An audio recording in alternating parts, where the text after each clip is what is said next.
What's up, guys? JP back at you once again, bringing you guys day number 30 in my 8th annual 31 Days of Horror. Today's title is Madison County from the year 2012. I picked this up for $1 at the Dollar Tree. I remember when this film came out. It was when I was getting really heavy back into horror, and when it came out, people were reviewing it all over YouTube, and it seemed to be getting very negative reviews, so I pretty much avoided it, although I was always curious because of the pig-headed killer, which we've seen a bunch of times before, and as well the fact that it is a slasher film, but pretty much always avoided it. Gave it a watch finally this many years later.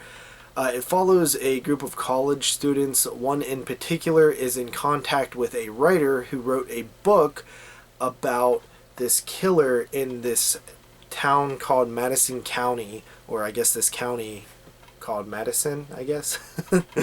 And this serial killer is that of legend, and he goes to do a report or a project on this killer. He goes to meet the writer in this town.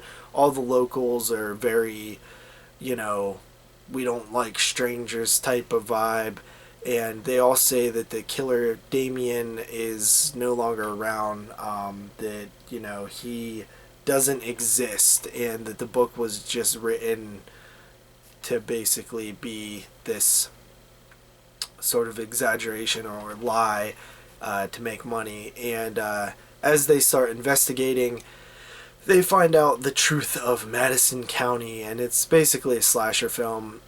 So I'll honestly say that it wasn't bad. It's not good either. It's kind of run-of-the-mill stuff. For 2012, you would kind of expect that we still wouldn't be relying heavily on the cliches of yesteryear that this film does. I mean, it's a very cliched and basic slasher.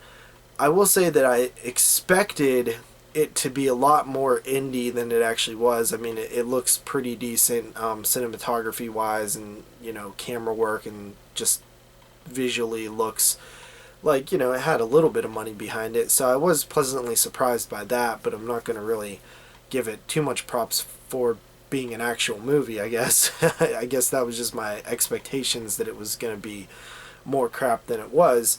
The killer is pretty cool. It's something we've seen before. The pig head is nothing new. We've seen it in a couple other films before this.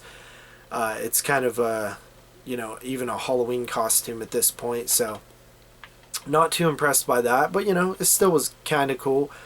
It feels like it's borrowing from tons of films like Texas Chainsaw, most notably.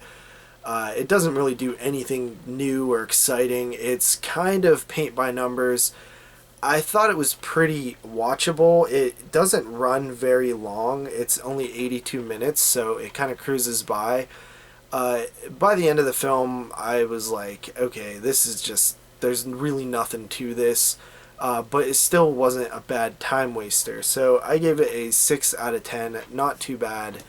But definitely not good either. So with that said, I'll see you guys tomorrow with the final review. Peace out.